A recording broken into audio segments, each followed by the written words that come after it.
복음 캠페인 같이 하겠습니다. 자, 시작. 복음으로 교회를 새롭게, 세상을 이롭게, 복음으로 가정을 세우겠습니다. 복음으로 전도하고 선교하겠습니다. 복음으로 세상을 섬기겠습니다. 아멘.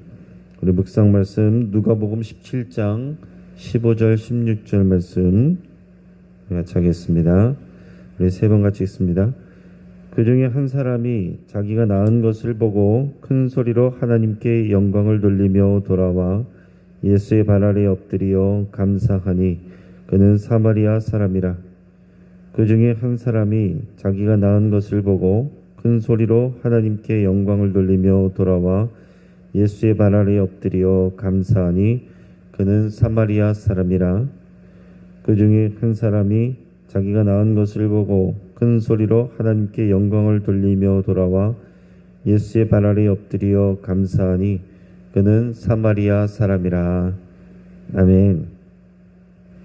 하나님께서 오늘 우리에게 주시는 말씀은 사무엘상 25장 23절에서 44절까지의 말씀입니다. 자, 오늘 본문을 통해서 지혜로운 신부라는 제목으로 말씀의 은혜를 같이 나누겠습니다. 유명한 고대 그리스 철학자인 소크라테스에게는 크산티페라고 하는 이 아내가 있었는데, 이 크산티페는 악처로 유명했습니다.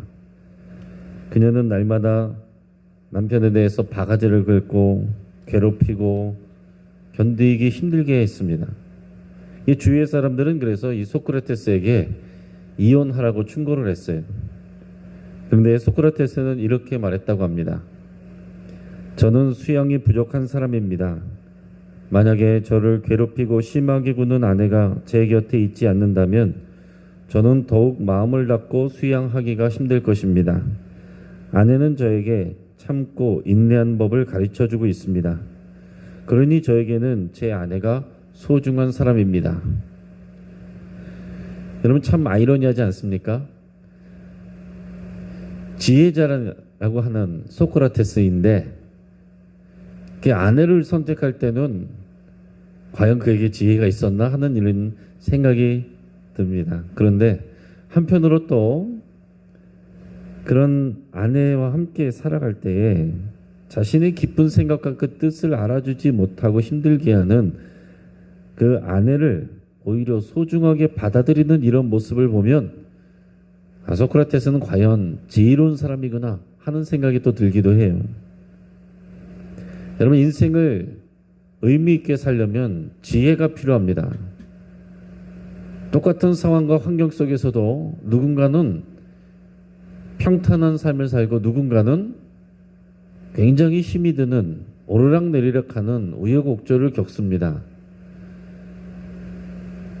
그 사람의 지혜에 따라서 경험하는 바가 전혀 달라질 수 있다는 거죠.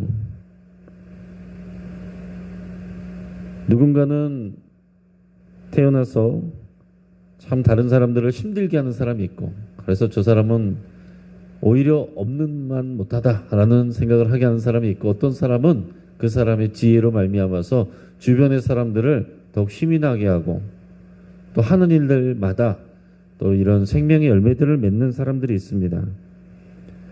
잠언 3장 18절에서는 이렇게 말하고 있습니다. 지혜는 그 얻는 자에게 생명나무라.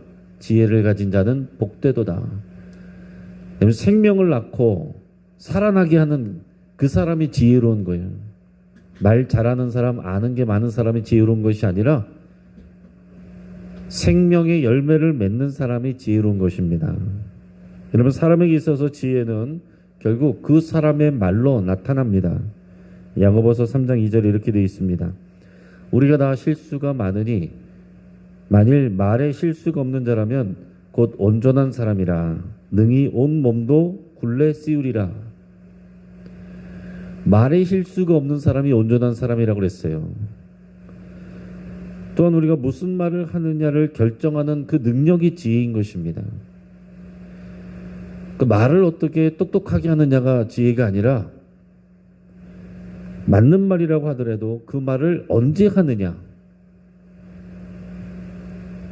같은 시간에 말을 하더라도 그 말을 어떻게 전하느냐, 이것을 분별할 줄 알고 실행할 줄 아는 능력이 진짜 지혜입니다. 그래서 누군가는 같은 내용을 전하는데 그 주변에 사람들이 늘 따라다니고 사람들을 힘이 나게 하고 살아나게 하는데, 어떤 사람은 똑같은 내용이고 똑같은 의도로 얘기하는데 항상 그 주변의 사람들을 힘들게 하고 상처주를 사는 사람도 있습니다. 그래서 잠언 25장 11절에서 경우에 합당한 말은 아로새긴 금쟁반에 은쟁반에 금사관이라 그랬습니다. 경우에 합당한 말, 지금 이 말을 해야 될 때인지 하지 말아야 될 때인지 그걸 분별하는 게 쉬운 게 아닙니다. 너무나도 하고 싶은 말이지만 지금 해야 될 말이 아니라는 것을 분별하면 참을 줄 아는 게 지혜이고, 차마 말하고 싶지 않은 상황이어도 내가 이 말을 해줘야 되는 상황이라면 용기를 내서 해주는 게 지혜입니다. 특히 다른 사람과의 관계에서 대답할 때 어떻게 대답하느냐, 이 사람과의 관계는 말로 왔다 갔다 하는 거잖아요. 그래서 어떻게 말하느냐에 따라서 상대를 화나게 할 수도 있고 반대로 상황을 좋게 만들 수도 있습니다. 잠언 15장 1, 2절 보면 유순한 대답은 분노를 쉬게 하여도 과격한 말은 노를 격동하느니라. 지혜 있는 자의 혀는 지식을 선히 베풀고 미련한 자의 입은 미련한 것을 쏟느니라. 여러분, 우리는 우리 주변의 사람들을 바꿀 수 있습니다. 바꿀 수가 없습니다. 바꿀 수 있다는 생각을 내려놔야 됩니다. 여러분, 우리가 우리 말로 다른 사람을 바꿀 수가 없어요. 사람을 바꾸는 것은 하나님이 하시는 일입니다. 내가 말을 잘했다라고 해서 맞는 말을 했다라고 해서 사람을 바꿀 수 있는 게 아니에요. 그렇다면 우리가 지혜 있는 자가 되는 것이 더 유익하고 빠릅니다. 내가 다른 사람들이 힘들다고 한다면 그 사람들을 바꾸려고 하지 말고 그 사람을 대하는 내가 더 지혜로워지는 게 빠른 일이다라는 거예요. 어제 오늘 본문에서 다윗의 여러 아내 중에서 이 아비가일을 길게 소개하고 있습니다. 지금 이 아비가일은 다윗과 처녀 결혼하는 사람도 아닌데도 불구하고 왜 굳이 이 아비가일을 비중 있게 다루는가 우리가 생각을 하게 됩니다. 그녀가 지혜롭게 행동했기 때문에 그래요. 아비가일이 지혜로운 사람이었다는 것입니다. 그의 지혜로운 말 때문에 그의 온 집안을 구했고 또한 다윗이 실수하는 것을 막았습니다. 그래서 우리는 오늘 이 아비가일을 통해서 지혜로운 말과 태도를 배울 수 있기를 바랍니다. 자, 먼저 아비가일을 보면 우리 두 가지만 나누겠는데요. 그는 겸손의 지혜가 있었다, 그렇게 얘기할 수가 있습니다. 필요한 때에 맞는 겸손한 태도, 이것은 생명의 역사를 이룹니다. 이것은 상대를 높여주고 자신을 낮추는 거예요. 그러나 사람의 마음은 대부분 다 어떻습니까? 상대를 낮추고 나를 높이려고 하는 게 사람들의 마음이에요. 그래서 내가 돋보이기를 원하고 내가 높아지기를 원하는 것이 사람의 마음인데, 겸손은 나를 낮추고 상대방을 높여주고 존중해 주는 게 그게 겸손의 지혜입니다. 오늘 23절 24절 말씀을 같이 읽겠습니다. 아비가일이 다윗을 보고 급히 나귀에서 내려 다윗 앞에 엎드려 그의 얼굴을 땅에 대니라. 그가 다윗의 발에 엎드려 이르되 내 주여 원하건대 이 죄악을 나 곧 내게로 돌리시고 여종에게 주의 귀에 말하게 하시고 이 여종의 말을 들으소서. 아멘. 자, 아비가일은 자신의 가문을 집안을 치러오는 이 다윗의 일행을 길에서 만났습니다. 그러자 그녀는 지체하지 않고 급히 나귀에서 내려 다윗의 발 앞에 납작 엎드렸어요. 그의 얼굴이 땅에 닿을 정도라고 그랬습니다. 그러면서 다윗을 주라고 표현하고 자신을 여종이라고 표현했어요. 자, 아비가일은 어떤 사람입니까? 그 지역에, 이미 그 지역의 유지의 아내예요. 나발은 좋은 가문의 사람이고 그리고 부자였습니다. 나발을 모르는 사람이었고 마찬가지로 아비가일을 모르는 사람들이 없을 거예요. 지금으로 말하면 어디 가든지 다 사람들이 굽신하고 아비가일을 보면 사모님 사모님 그런 말을 했을 거예요. 그러나 자존심의 상처를 입은 다윗을 달래기 위해서 아비가일은 자신의 모든 기득권과 체면을 내려놓고 자신을 낮추고 다윗을 높여주고 있습니다. 이어서 우리 25절 말씀도 읽어보겠습니다.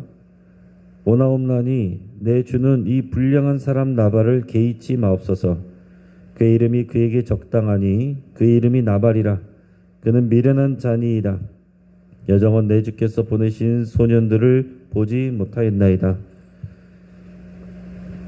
자, 그녀는 지금 다윗에게 모욕감을 준 자신의 남편 나발을 낮춰서 부르고 있습니다. 그녀는 나발을 불량한 사람이라고 얘기하고 있어요. 그러니까 다윗에게 개의치 말라고 이렇게 얘기합니다. 제 남편 나발은 불량한 사람이니 부족한 사람이니 이런 부족한 사람의 말에 너무 개의치 마십시오. 그 사람의 이름이 나발입니다. 나발이라는 이름의 뜻이 미련한 자라는 그런 뜻이라고 합니다. 그 이름처럼 그는 미련한 자이니 그런 미련한 자의 말 때문에 너무 이렇게 분노하지 마십시오. 이렇게 얘기를 하는 거예요. 만약에 이때 아비가일이 자기 남편에 대해서 변명을 하려고 했다면 남편이 말하려고 했던 건 이런 것입니다. 뭐 이런 상황이 그랬던 것입니다. 남편의 말이 일리가 있는 겁니다. 이런 식으로 해명하려고 하고 변명하려고 했다면 오히려 다윗의 화를 돋궜을 것입니다. 다윗이 지금 나발에게 모멸감을 느끼고 있기 때문에 지금 군대를 이끌고 지금 가고 있는 거예요. 그러고 있는데 아비가일은 철저하게 나발을 낮추고 다윗을 높여주고 있어요. 이게 아비가일의 지혜인 겁니다. 말리는 시누이가 더 밉다는 그런 속담이 있잖아요. 괜히 옆에서 도와준다고서 오히려 상황을 안 좋게 만드는 그런 사람들이 있어요.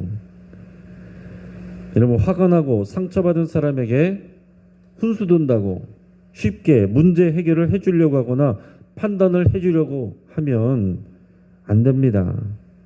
그러면 그 화난 사람의 감정을 읽어줘야 되고 또 받아줘야 되고 공감해줘야 되고 편들어주는 것이 지혜입니다.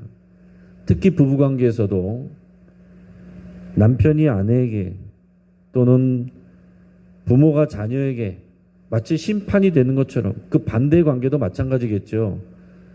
마치 심판이 되는 것처럼 일이 벌어지고 난 다음에 그 상황에 대해서 이랬어야 돼, 저랬어야 돼, 이걸 잘못했어, 이걸 못했어 결과 보고 얘기하는 건 누구나 다 할 수 있습니다. 일이 일어나기 전에 미리 조언을 해주고 도와줬다면 그것은 지혜로운 일이지만 일이 벌어지고 난 다음에 주워 담을 수 없는 그 상황에서 이걸 잘못했고 저걸 잘못했고 이걸 왜 이렇게 했냐 이렇게 하면은 그것은 오히려 문제를 어렵게 만들 뿐이지 그것은 지혜로운 것이 아니다라는 거예요. 특히 가정 안에서 이런 일들이 많이 일어납니다.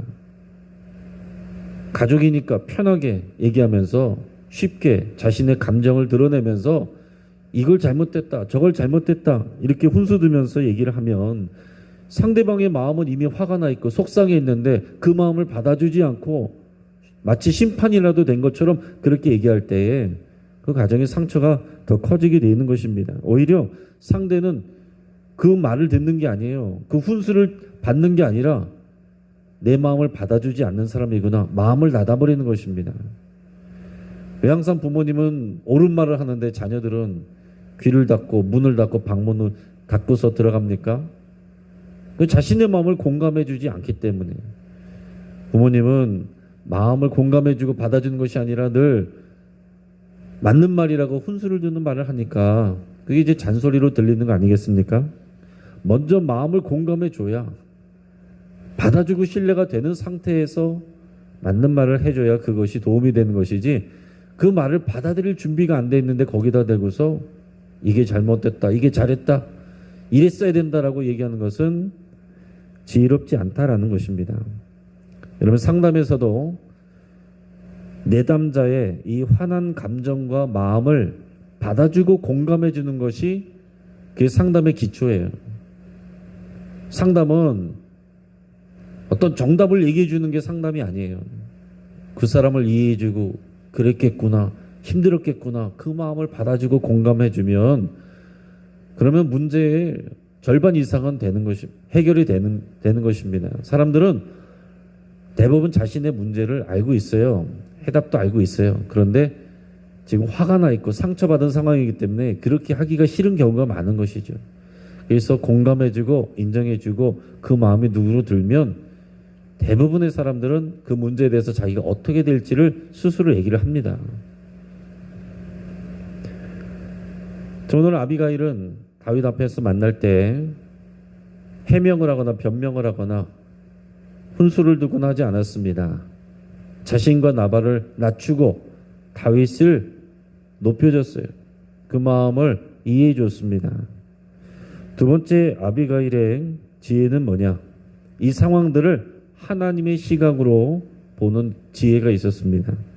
오늘 26절에서 31절까지 말씀을 같이 읽겠습니다. 내 주여 여호와께서 살아계심을 두고 맹세하노니 내 주도 살아계시거니와 내 주의 손으로 피를 흘려 친히 보복하시는 일을 여호와께서 막으셨으니 내 주의 원수들과 내 주를 해하려 하는 자들은 나발과 같이 되기를 원하나이다. 여종이 내 주께 가져온 이 예물을 내 주를 따르는 이 소년들에게 주게 하시고 주의 여종의 허물을 용서하여 주옵소서. 여호와께서 반드시 내 주를 위하여 든든한 집을 세우시리니 이는 내 주께서 여호와의 싸움을 싸우시며 내 주의 일생에 내 주에게서 악한 일을 찾을 수 없음이니이다. 사람이 일어나서 내 주를 쫓아 내 주의 생명을 찾을지라도 내 주의 생명은 내 주의 하나님 여호와와 함께 생명싸개 속에 쌓였을 것이요 내 주의 원수들의 생명은 물매로 던지듯 여호와께서 그것을 던지시리이다. 여호와께서 내 주에 대하여 하신 말씀대로 모든 선을 내 주에게 행하사 내 주를 이스라엘의 지도자로 세우실 때에 내 주께서 무죄한 피를 흘리셨다든지 내 주께서 친히 보복하셨든지 함으로 말미암아 슬퍼하실 것도 없고 내 주의 마음에 걸리는 것도 없으시리니 다만 여호와께서 내 주를 후대하실 때에 원하건대 내 주의 여정을 생각하소서 하니라. 아멘. 자, 지금 아비가일은요, 이 전체 상황을 하나님의 시각으로 보고 있습니다. 그리고 다윗도 흥분을 가라앉히고 하나님의 시각으로 볼 수 있도록 그렇게 돕고 있어요. 자, 지금 다윗이 나발을 죽이려고 하는 일은 객관적으로 보면 다윗이 정도를 벗어난 것입니다. 나발이 무례했던 것이 사실이고 다윗에게 모멸감을 준 것이 사실입니다. 그렇지만 그렇다고 해서 나발이 죽어야 될 일을 한 것입니까?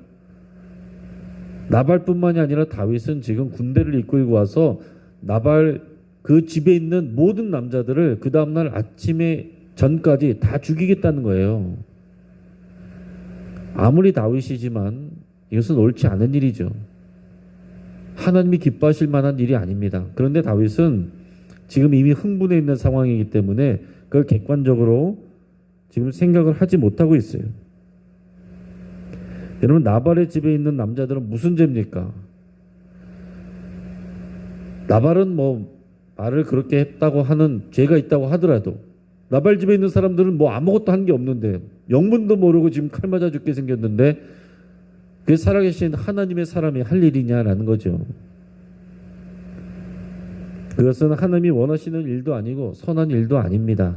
다윗은 지금 정도를 벗어나 있어요. 나중에 다윗이 왕이 돼서 돌아본다면 그것은 후회할 만한 오점이 될 것입니다.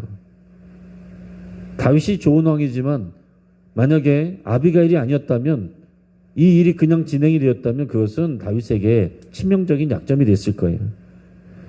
아비가일은 여호와 하나님의 눈으로 볼 때 이 일이 그렇게 피를 흘려서 보복할 일이 아니라는 것을 설명합니다. 그러면서 이어서 말할 때 여호와께서는 반드시 다윗의 집을 세우실 것이다 이렇게 얘기해요. 이게 무슨 얘기냐면은 다윗을 왕으로 삼으셔서 다윗의 왕권을 세우실 것입니다. 이렇게 얘기를 하는 것입니다. 다윗은 지금 여호와의 싸움을 싸우는 사람입니다. 이렇게 얘기를 해줘요. 다윗은 지금까지 왔던 이 블레셋과의 싸움 같은 경우를 보면서 다윗은 여호와 하나님을 위해서 싸웠던 사람이잖아요. 만군의 여호와 이름으로 나가서 싸웠던 사람 아닙니까? 자기 명예를 위해서 싸운 사람이 아니잖아요. 그것을 지금 상기시켜주고 있어요. 다윗은 여호와의 싸움을 싸우는 사람이고 다윗이 지금까지 악한 일을 한 적이 없습니다. 아비가일이 이렇게 얘기를 해줘요. 그 말에는 지금 어떤 의미가 담겨 있어요? 지금 다윗은 여호와를 위한 싸움을 하던 사람이고 악한 일을 한 적이 없는 사람인데 지금 나발을 죽이는 일은 여호와를 위한 싸움도 아니고 이것은 그렇게 선한 일도 아니라는 것을 은근히 나타내주고 있는 거예요. 자, 그런데 이 말을 그냥 거기다 대고 지금 당신이 하는 일은 나쁜 일입니다.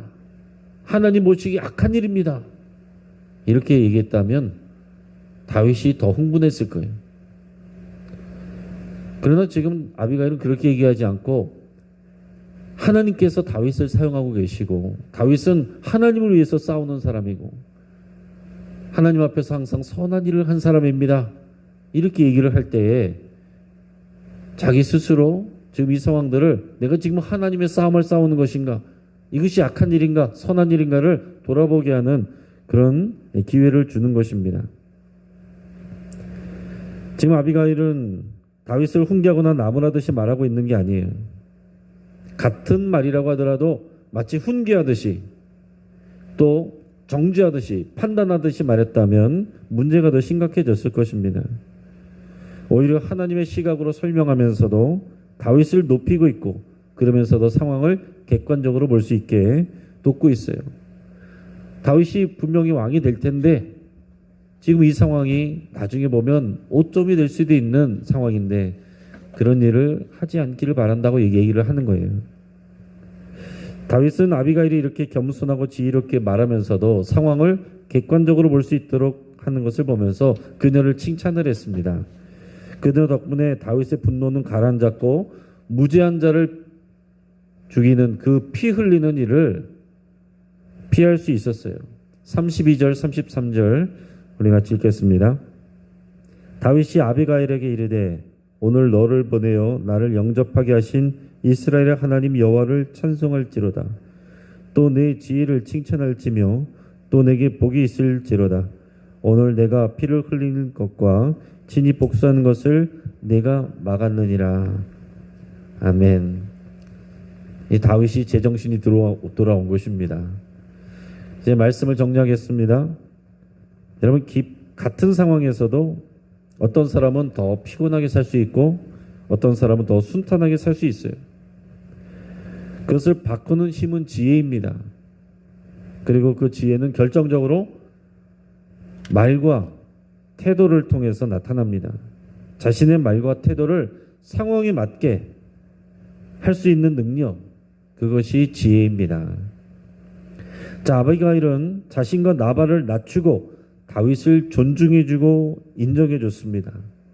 또한 그가 충분히 화가 났을 수 있다며 그 감정을 공감해줬어요. 겸손한 말과 태도 그리고 상대를 공감해주는 이것이 지혜입니다. 또 아비가일은 다윗으로 하여금 현재 상황을 하나님의 시각으로 바라볼 수 있도록 그렇게 도와줬습니다. 여러분 다윗도 흥분한 상태였고 실수할 수 있는 그런 상황이었습니다. 누구나 그럴 수 있는 거예요. 다윗과 같은 사람도 흥분할 수 있고 실수할 수 있고 하나님이 원하지 않는 그런 일을 할 수 있어요. 그러나 아비가일처럼 옆에서 상황을 하나님의 시각으로 또 객관적으로 바라볼 수 있도록 그렇게 돕는 사람이 필요한 거예요.